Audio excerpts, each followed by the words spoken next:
Que la paix soit sur vous toutes et tous, chers frères et sœurs, chers amis musulmans et chrétiens présents aujourd'hui. Je m'appelle Ilyas Anwar, je vous remercie sincèrement pour votre écoute attentive et respectueuse. Cher professeur Dr Zakir Naik, que la paix et la miséricorde d'Allah soient sur vous.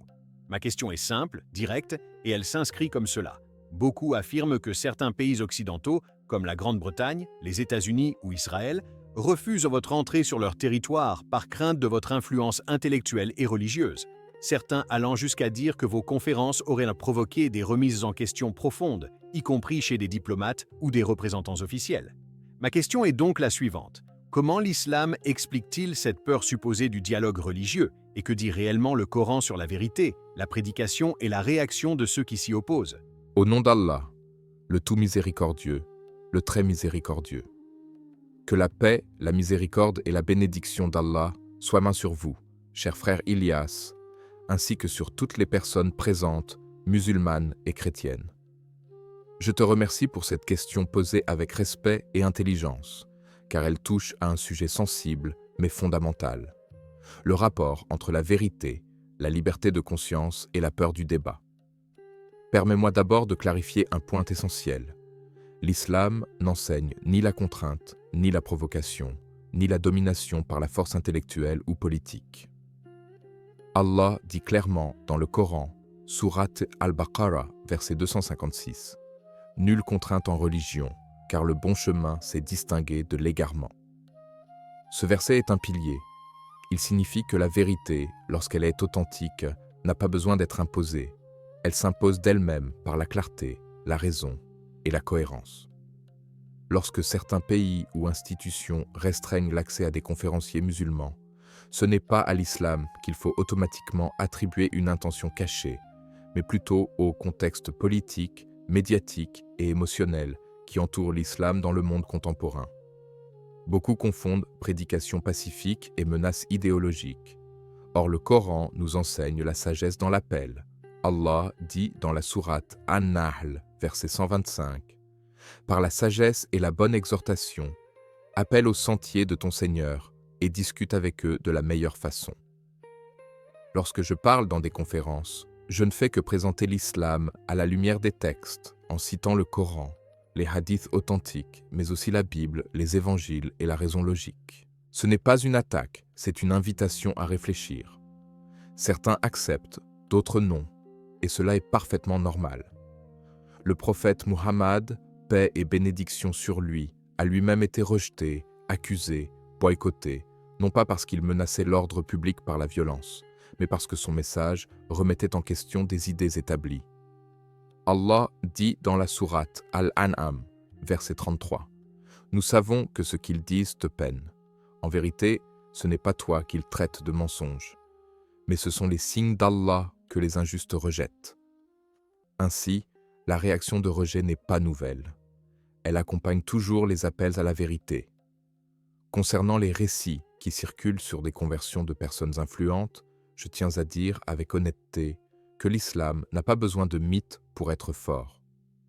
Si une personne, qu'elle soit simple citoyen ou responsable politique, choisit l'islam après une réflexion personnelle, cela relève de sa relation avec Dieu. Le Coran nous rappelle dans la sourate Yunus, verset 99, « Si ton Seigneur l'avait voulu, tous ceux qui sont sur la terre auraient en cru. » Est-ce à toi de contraindre les gens à devenir croyants? Le croyant musulman n'est pas chargé de convertir le monde, mais de transmettre le message avec intégrité. Lorsque certains gouvernements interdisent ou limitent l'accès à un prédicateur, cela reflète souvent une peur du débat ouvert, une peur que les citoyens réfléchissent par eux-mêmes. Et cette peur n'est pas spécifique à l'islam. Dans l'histoire, toutes les idées fortes ont suscité des résistances. Jésus, paix sur lui, lui-même, selon les évangiles, a rencontré l'opposition des autorités religieuses de son temps parce qu'il appelait à un retour à la sincérité et à l'adoration pure de Dieu. Le Coran confirme cela dans la sourate Maryam. Ce que l'islam propose, c'est un monothéisme clair, rationnel, sans intermédiaire entre l'homme et le Créateur. Allah dit dans la sourate Al-Ikhlas, dit « Il est Allah, unique ». Cette simplicité dérange parfois des systèmes complexes fondés sur des dogmes difficiles à expliquer rationnellement. Mais déranger n'est pas détruire. Questionner n'est pas haïr. Dialoguer n'est pas combattre. Le prophète Mohammed, paix sur lui, a dit « La sagesse est la propriété du croyant. Où qu'il la trouve, il y a droit. » Lorsque je dialogue avec des chrétiens, ce n'est pas pour les humilier, mais pour chercher ensemble la vérité. Allah nous ordonne dans la sourate Al-Ankabut, verset 46, et ne discuter avec les gens du livre que de la meilleure manière. Voilà l'esprit de l'islam. Si certaines nations réagissent par la fermeture, cela doit nous pousser, non pas à la colère, mais à davantage de patience, de pédagogie et de cohérence morale. Le croyant ne mesure pas son succès au nombre de frontières franchies, mais à la sincérité de son intention.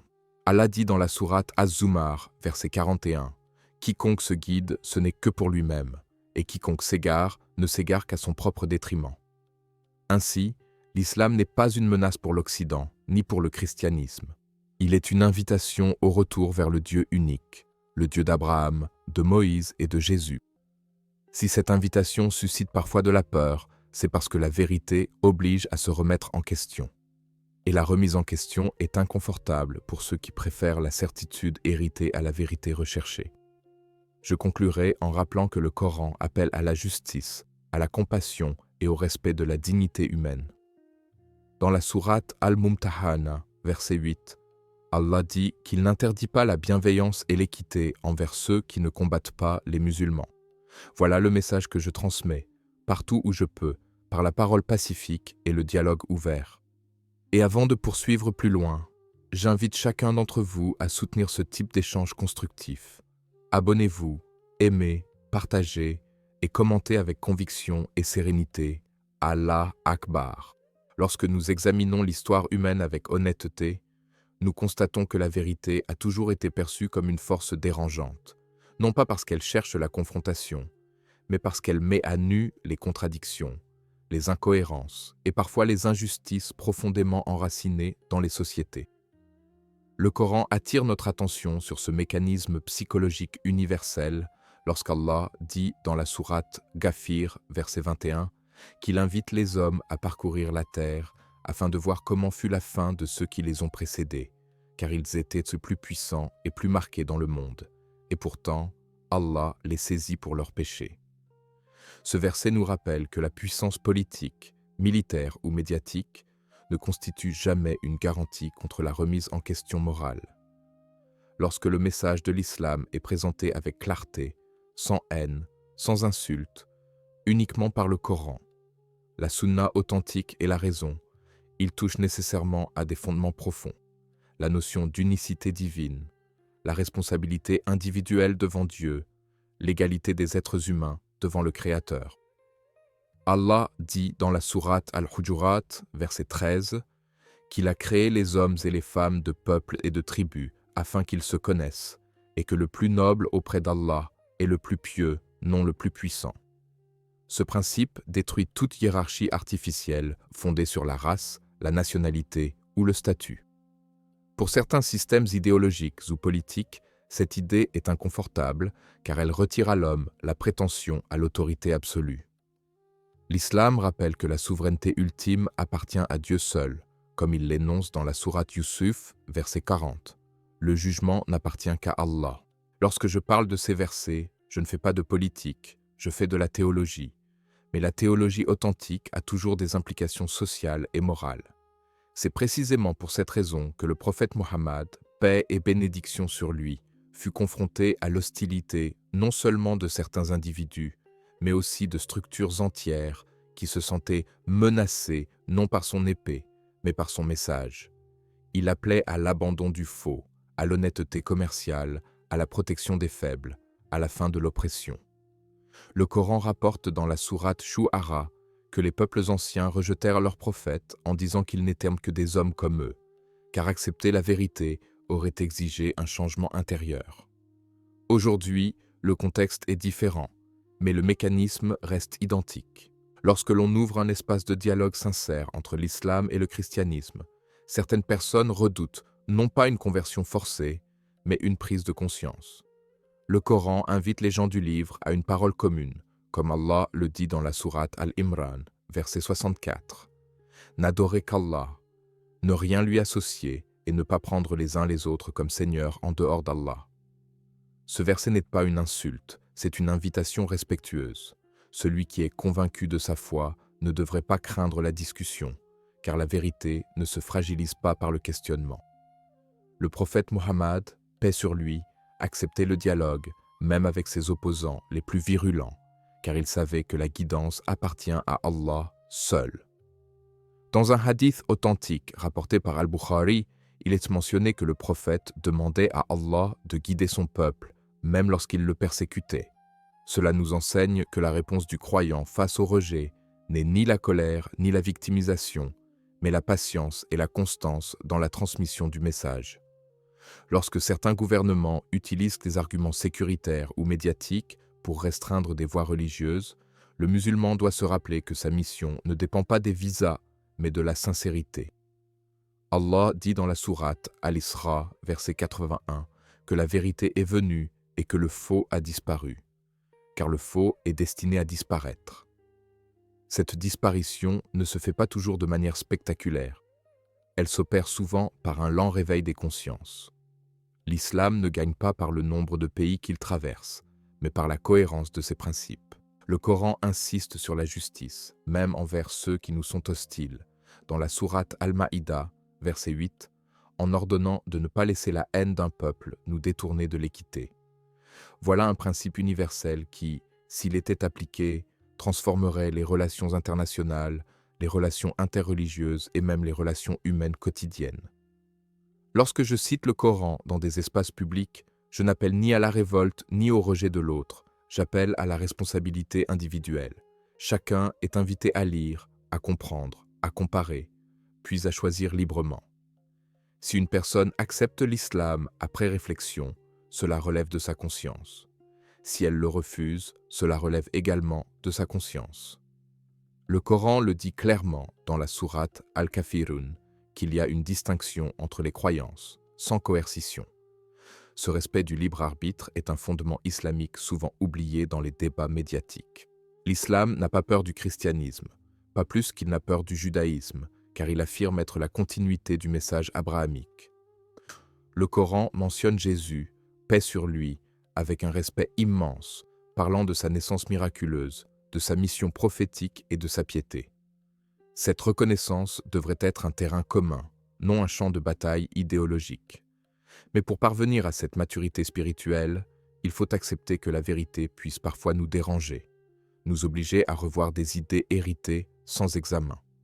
Allah interpelle l'humanité dans la sourate Al-Zumar, verset 18, en louant ceux qui écoutent la parole, puis suivent ce qu'elle a de meilleur. C'est cela, la véritable liberté intellectuelle. Écouter, comparer et choisir avec honnêteté. Tant que ce principe sera perçu comme une menace plutôt que comme une richesse, le dialogue rencontrera des résistances. Mais le croyant sincère ne se décourage pas, car il sait que la guidance ne dépend ni des frontières ni des interdictions, mais du cœur. Et le cœur, seul Allah le maîtrise. Et c'est précisément pour cette raison que le Coran insiste autant sur l'usage de la raison, car la foi islamique ne repose pas sur un aveuglement émotionnel, mais sur une conviction éclairée. Allah interpelle l'intellect humain à de nombreuses reprises en posant la question récurrente. Ne raisonnez-vous donc pas ? Cette interpellation revient comme un fil conducteur, rappelant que la croyance authentique ne naît pas de la peur, mais de la compréhension. Lorsqu'un discours islamique est fondé sur des preuves textuelles, historiques et logiques, il invite naturellement à la réflexion profonde. C'est cette démarche intellectuelle qui peut déstabiliser certaines personnes, non parce qu'elle attaque leurs convictions, mais parce qu'elle leur propose de les examiner avec honnêteté. Le prophète Muhammad, paix et bénédiction sur lui, n'a jamais demandé à ses interlocuteurs d'abandonner leur raison. Au contraire, il les invitait à observer la création, l'ordre de l'univers, l'harmonie entre la loi divine et la nature humaine. Le Coran mentionne dans la sourate Al-Ghashiyah que les hommes sont appelés à regarder comment les cieux ont été élevés, comment la terre a été étendue, afin de reconnaître la sagesse du Créateur. Cette approche ne crée pas d'ennemis, elle crée des penseurs. Or, Une société qui ne souhaite pas voir ses citoyens réfléchir librement préférera parfois limiter certaines voix plutôt que d'encourager le débat. Pourtant, la vérité ne craint ni les questions ni les comparaisons honnêtes. L'islam enseigne également que le croyant doit être juste dans son jugement, même lorsqu'il parle de ceux qui le rejettent. Le prophète a dit dans un hadith authentique que la meilleure forme de lutte est une parole de vérité prononcée face à l'injustice, et cette parole doit être portée avec sagesse, sans transgression. C'est pourquoi le musulman ne répond pas aux restrictions ou aux accusations par la rancœur, mais par la constance dans le bon comportement et la clarté du discours. Le Coran rappelle dans la sourate Fussilat que le bien et le mal ne sont pas équivalents et qu'il faut repousser le mal par ce qui est meilleur, transformant parfois un ennemi déclaré en allié sincère. Ce principe est profondément spirituel et profondément humain. Il montre que l'objectif du message islamique n'est pas de vaincre l'autre, mais d'élever la conscience. Tant que le dialogue est mené sur cette base, il demeure un acte d'adoration, car transmettre la vérité avec sincérité et patience fait partie de la responsabilité morale du croyant, indépendamment de l'acceptation ou du rejet du message par les autres. Cher professeur Dr Zakir Naik, je tiens sincèrement à vous remercier pour la clarté, la profondeur et la patience avec lesquelles vous avez répondu à ma question. Vous avez pris le temps d'expliquer, de contextualiser et surtout d'éclairer ce sujet sensible à la lumière du Coran et de la raison, sans jamais tomber dans l'excès ni dans la provocation.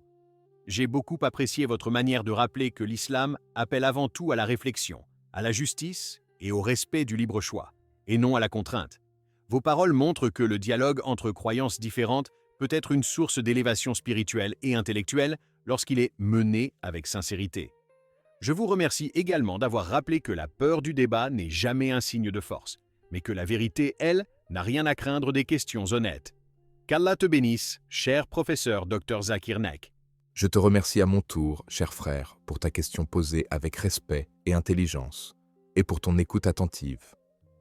Des échanges comme celui-ci sont essentiels pour dissiper les malentendus, rapprocher les cœurs et encourager chacun à chercher la vérité avec sincérité. J'invite maintenant tous ceux qui nous écoutent à soutenir ce type de dialogue constructif. Abonnez-vous à Paix du Messager, aimez et partagez cette vidéo afin qu'elle profite à un plus grand nombre. Et surtout, participez dans les commentaires en posant vos questions en lien avec ce script et les thèmes abordés. Le savoir grandit lorsqu'il est partagé et le dialogue sincère est une porte vers une meilleure compréhension entre les êtres humains.